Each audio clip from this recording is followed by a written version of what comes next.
Okay. All right. And this is it. 9342 Springwater is done. Pictures come out tomorrow, right? The picture crew comes out tomorrow to take pictures. Yep. So they can list it on Thursday. So Thursday would be the day that this goes on the market. What do you think? I'm excited.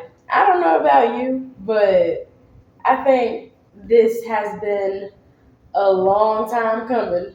Yeah. And now that we're finally done, oh man, it's kind of bittersweet in a sense, but at the same time, like I'm ready to move on to the next one. Yeah, can't wait. So all of the challenges that we went through with this one finally come to a closure. Hopefully nothing happens. Knock on granite. What is this? Quartz. Knock on quartz. So yeah. So all of the work that we did, from the I guess demoing everything initially, right? We thought it was going to be something simple, but it turned out that we kind of gutted almost everything in this house, right? This is practically a new build with Yeah. like the old bones. So even taking down this wall here in the kitchen, we didn't think we were going to do it, but we ended up doing it. Putting in some LVLs for some after getting rid of some support beams, but we had to do it to get more light in here. Yeah, it was worth it. Yeah. Even for the flow, we now have an open concept when it comes to how the kitchen flows into the living quarters great and room. stuff. Yeah. It feels really nice. And then the flooring, we want to make sure we took up all the flooring, put new flooring down, new plumbing, new electrical, new wiring. So everything is it's pretty new. But it was fun. It was a lot of fun. There's some challenges. We'll talk about the challenges in other videos. I saw that. I don't know. You said fun. There were fun times. For the most part, it was fun, but the challenges like really built character and teamwork. Yeah. So what was your favorite part of this whole process? And then favorite part of this house? Okay.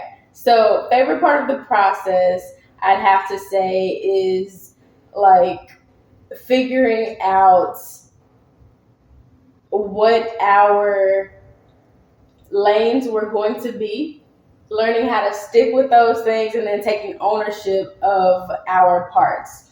I think with me, especially since I took ownership of the design aspect of everything, it was learning how to come to you and Abs with Abs is our other business partner. Come to y'all with my decisions and then standing on those. Because there were some times where I was like, I don't know about this. And y'all were like, well, you got to make the decision. Then it was like, okay. And then there were times where I made the decision and y'all were like, I don't know about this decision, Wanda. And I was like, well, I made it. So we're sticking to it. And then favorite part of the house would be the upstairs bathroom. And the reason for that is because it turned out the way that we had initially wanted it to.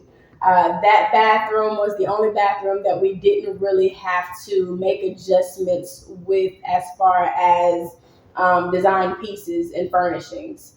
The other bathroom. We made adjustments though. Well, we made adjustments, but as far as everything that I wanted in there, the pieces, everything made its way in there. Yeah, it did turn out well. Converted it from a Jack and Jill bathroom to a single entry bathroom, and opened up the walls to give it a nice, good flow, floating vanity, right? So, and then the vessel tub sinks. Yeah, the vessel sinks and the tub with the alcove doors. And shout out to CJ, right? CJ. So she's my daughter, and she was initially walking this house with us, and we're telling her all the changes we're making. And wait, because you missed the most important part. She took a look at the house before, and she was like, I don't know what y'all are gonna do with this, but I mean, if y'all can figure it out. But yeah, the bathroom downstairs, we're gonna have a half bath, the guest bathroom, and we were the idea behind it was really nice, right? The way we're gonna have it, Yeah. the floating vanities and the toilet and everything was like, yeah, this is gonna be a nice open concept, the cabinetry, everything. And then CJ came in and said, well, what's bedroom two? If they're a guest here, how would they take a shower? Like, oh crap, we didn't think about a shower. Not for the guests. Like they just go upstairs, right? Who cares? They just go upstairs.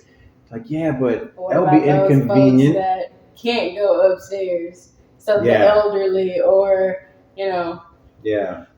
So we converted it and made it a full bath, right? So it's a small space, but it's a full bath. So whoever's downstairs in bedroom two, second bedroom downstairs, they'll be able to take a shower. They don't have to go knocking on the master. Excuse me, can I take a shower in your bathroom? Mhm. Right? There's a shower for them. And it turned out better than I thought, right? So it's a 5x7, and you think a 5x7 is not. He doubted Yeah, I did.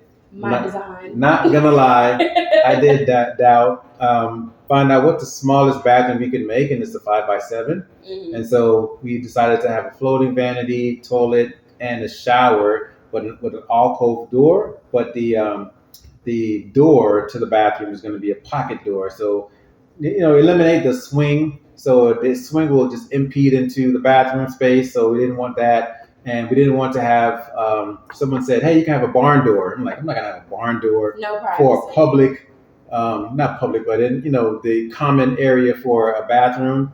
That's not going to be cool. So anyway, we did a pocket door. And so now looking at it, the space inside that bathroom is really open, right? Even though it's a 5x7, it doesn't feel cramped. So, and it looks really nice. So you'll see those in our pictures, right? We'll post some pictures here and you can see it. But it turned out really well. So shout out to CJ, and then shout out to Abs. So she mentioned Abs, our other business partner. He's not here right now. He decided to take a break. It's a Sunday. We're doing some final touch-up before our pictures tomorrow. And so we want to get some things finished up. So he's at home probably sleeping right now, and then we're out here working, right? But no, that guy works hard. Well deserved, though. Yeah, he works hard. So he went to a landfill. That's what it was. He went to a landfill. And you think, there's a transfer station, which is more local, but the stuff he had, we decided to just go to the landfill and get rid of everything. But he said it was an experience, right? I've been to one before, but it was a long time ago. I haven't been to the one here in Dallas, so it's probably a lot worse than the one I went to, but it's still an experience. But anyway, that guy works hard. So Abs, good looking. Yeah. Anyway, just wanted to, everything else to say? Yeah, no. So you asked me what my favorite part of the process and my favorite part of the house was. So now I'll ask you the same thing. Let's see. Microphone. Yeah.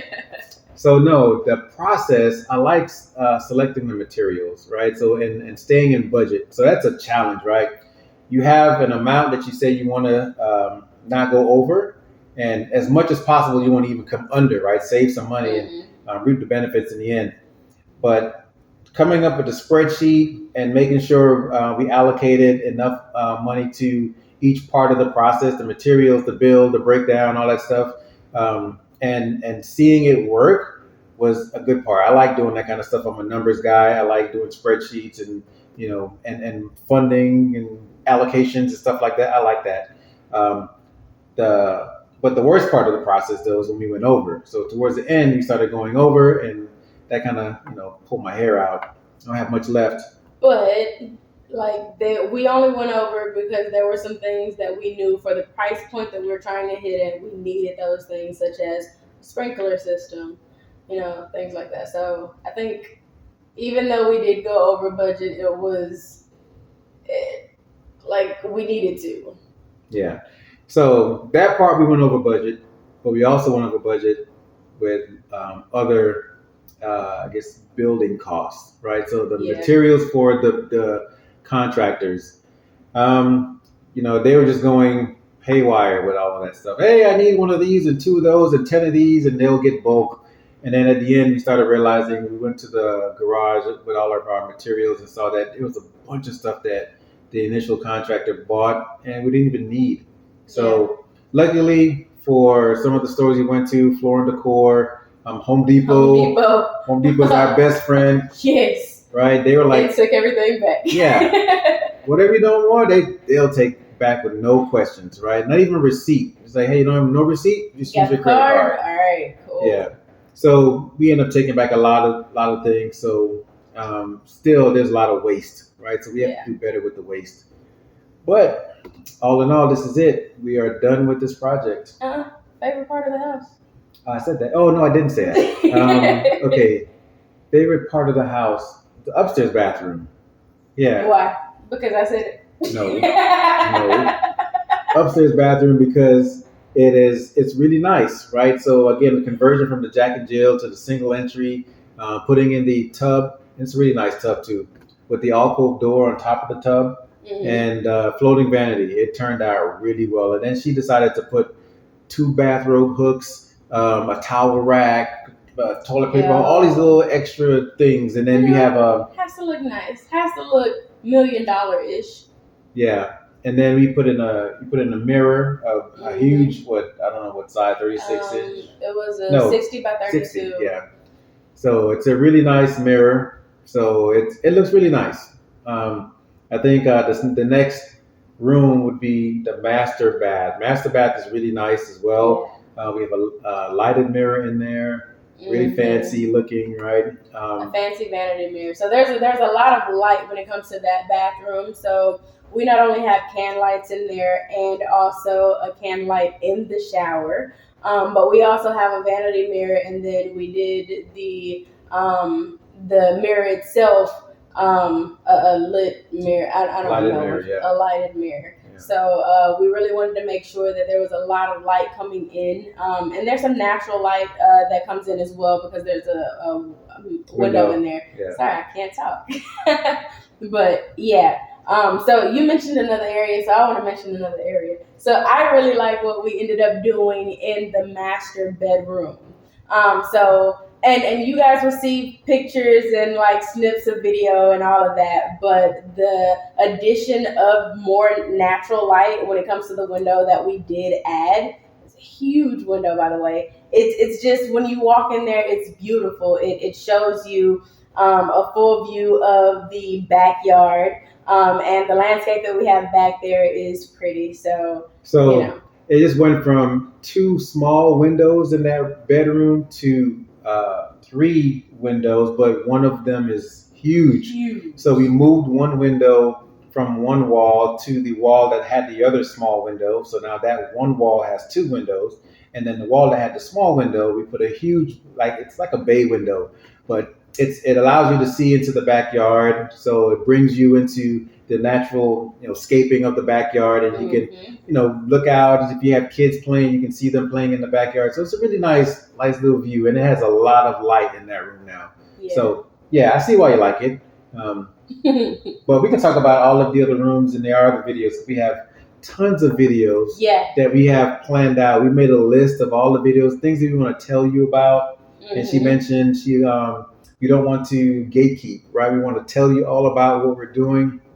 No gatekeeping on this channel. You will know the good, the bad, the ugly, like all of that. Things to look out for that when you watch other people's videos, they tend to leave out. We're going to make sure that we include those so you don't have hidden things that you didn't even think of. Which is a lot of what we ran into, because when we were watching videos, there were so many things that they didn't tell us that we were like, oh wait, why didn't we know about this? Yeah. So not taking away from people that putting videos out, right? Y'all gave us good information. Yeah. So, and there are people that do tell you about, things to look out for, but there are other things that weren't mentioned, at least not in the videos that we watched. And we were dying to get in. We have this money lying around, and we want to just put it towards something. So we decided to get back into real estate. But there's so many ways to get into real estate, and so many paths that you can take. Right, when you run into an obstacle, what can you do from here? Right, and some people just give up, throw their hands up, and say, "Hey, I'm going to go into foreclosure. I'm going to lose money." But there's so many ways you can take, so many paths you can take, and it's good to learn those things. Right, the path to entry and the path to exit. You got to figure those things out up front. Put together your spreadsheet. But anyway, we're going to give you all the details that we've learned along the way, things to look out for, and not think that real estate is just glorified haymaker where you can get in and you can make all this money if you just throw your dart and hit the right spot. Yeah. Right, because there's a lot of things that you have to make sure that you have in place first and even be thinking about, so you stay a couple steps ahead before it even happens, right? So we want to give you all of those things and all the videos, all the successes that we're having or we will have. We want to share that with you and making sure that when you get in, you will also have the ability to make some money from this, right? I wish I had someone that would walk me through step by step. Hey, do this first, do this second, and you'll have your I guess formula for success in real estate. But people that say that they want to help you, they're charging you, and I get it, it's a business, right? They want to make money, but we're not looking to charge anyone for the stuff that we're going to share. We just want to help people, right? Yeah. Because which is why I'm trying to get her. She's young, I'm old, and I want to make sure that she has all the tools, and my daughter too, all the tools that they can have to make money, right? So that it's not like, crap, what do I do? I work for someone 9 to 5, but this is not a way for me to get rich. What else can I do? And then this is just one of those avenues you can do this to make a lot of money. So anyway, we're gonna get out of here. Have you get back to your normal life, your day to day, and we'll see you on the next video. Oh wait, before we go, I do want to say, if you guys asked me, I did all the designing in here. But I do want to give some shout outs to my business partners because they did help with some of the design decisions that were made. So thank you. Abs, thank you. CJ, good job. So, all right. We can go now. All right. Peace out.